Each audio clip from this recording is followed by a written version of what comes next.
একেবারে নামমাত্র তেলে এই চিড়ে ভাজাটা বাড়িতেই তৈরি করে নেওয়া যায়। বাইরের গুলো অনেক তেলে ভাজা থাকে, সেগুলোর থেকে অনেক ভালো। আর বিকেলের চায়ের সাথে এটা দারুণ জমবে। আপনাদের সাথেও রেসিপিটা শেয়ার করছি। ভালো লাগলে লাইক শেয়ার অবশ্যই করে দেবেন, সাথে চ্যানেলটাকেও সাবস্ক্রাইব করে নেবেন। একেবারে শুকনো এখানে আমি চিড়ে ভাজছি, কোনো তেল দিইনি। একদম লো ফ্লেমে এটা হালকা হালকা ভাজতে থাকবো। দেখতেই পাচ্ছেন আমি এখানে কোনো তেল ইউজ করিনি। আর কিছুক্ষণ ভাজার পর দেখবেন একদম এটা সাদা সাদা হয়ে গেছে, ফুলে গেছে একটু, আর একদম মানে হাতে নিলেই ভেঙে ভেঙে যাচ্ছে, একদম গুঁড়ো হয়ে যাচ্ছে। ব্যাস এরকম হওয়া পর্যন্ত, ক্রিস্পি হওয়া পর্যন্ত আমরা এটাকে ভেজে নেব। এবার আমি তুলে নিলাম। আর সেই প্যানের মধ্যেই আমি দিয়ে দিয়েছি ১ বাটির থেকে একটু কম মাখানা, যেটাকে বলে সেটা মাখানা এখন ইজিলিই পাওয়া যায়। বাদ দিতে চাইলে আপনারা বাদও দিতে পারেন। তবে এটা না বেশ ক্রিস্পি হয়ে যায় আর খেতে দারুণ লাগে। ব্যাস এটাকে আমরা তেল ছাড়াই ভাজবো। নাড়িয়ে চাড়িয়ে খুব ভালো করে এটাকে ক্রিস্পি হওয়া পর্যন্ত ভেজে নেবেন।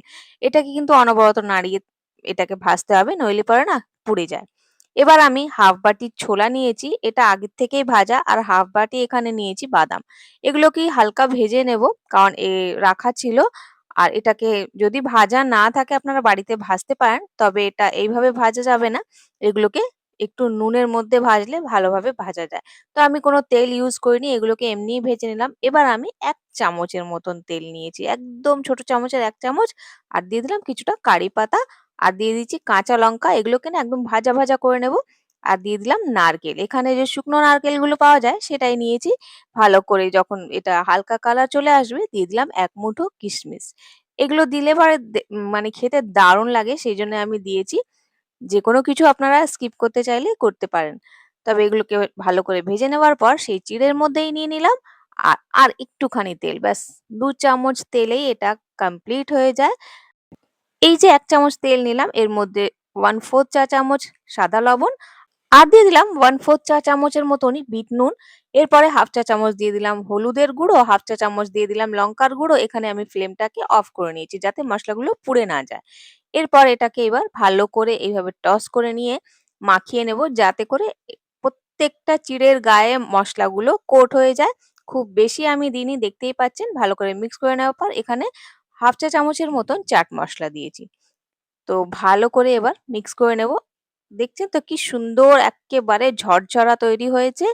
মানে একদম ক্রিসপি। এটা নয় যে তেলে ভাজবো না বলে ক্রিসপি হবে না, সেরকম নয়। আমি আওয়াজটা আপনাদের শুনিয়ে দেব যে কতটা ক্রিসপি।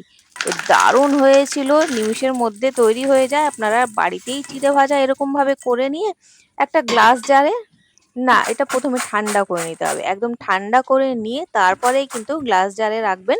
নাহলে পরে একদম নরম হয়ে যাবে। তো যখন এটা ঠান্ডা হয়ে যাবে একটু করে রাখবেন। আমি দেখিয়ে দিচ্ছি, দেখুন কি সুন্দর একদম আওয়াজ হচ্ছে। এতেই বুঝতে পারবেন কতটা ক্রিসপি হয়েছে এটা। কোনো তেল ছাড়া যদি এত ক্রিসপি বানানো যায় তাহলে তেলের প্রয়োজন কি? এমনিতেও তো খুব বেশি তেল খাওয়া ভালো নয়। তো ব্যাস এইভাবে তৈরি করে নেবেন বাড়িতে। আর একটা গ্লাস জারের মধ্যে বা প্লাস্টিকের জারেও রাখতে পারেন, কোনো অসুবিধা নেই। তবে শুকনো হয় যেন, আর একদম ঠান্ডা করে নিয়ে এটার মধ্যে রেখে এয়ার টাইট করে নিয়ে রাখবেন, ভালো করে বন্ধ করে। তো এখন বর্ষাকাল, নিমিষের মধ্যেই সবকিছু নরম হয়ে যায়। তো এইভাবে রেখে দেবেন, কদিন ধরে খেতে পারবেন। সপ্তাহখানেক তো ভালোভাবেই চলে যাবে। যদি বেশি কোয়ান্টিটিতে বানাতে চান তাহলে জিনিসগুলো সেভাবেই নিয়ে নেবেন। তবে এখন বর্ষাকালে খুব বেশি জিনিস বানিয়ে রাখাটাও ভালো নয়। অল্প অল্প বানাবেন আর খাবেন। আসলে কি হয়, বিকালে চায়ের সাথে আমরা রোজ রোজ যে কিছু বানাবো সেরকম তো সময় থাকে না। কোনো দিন যদি কিছু না থাকে এমনিও আমরা বানিয়ে এটা রেখে দিলে খেয়ে নিতে পারি। তো এখানে আমার হাসবেন্ডের বিকেলের চা রেডি, আর আমরাও নিয়ে নিলাম একটা বোলের মধ্যে।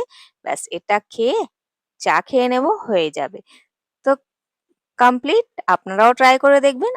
অবশ্যই ভালো লাগবে। ভালো লাগলে লাইক শেয়ার অবশ্যই করবেন। সাথে চ্যানেলটাকে সাবস্ক্রাইব করে নিয়ে পাশে অবশ্যই থাকবেন। এই ধরনের রেসিপি আমি প্রায় আপলোড করতে থাকি। আপনারা চাইলে আমাকে ফেসবুকেও ফলো করতে পারেন। আজ তাহলে আসি বন্ধুরা। Bye, have a nice day.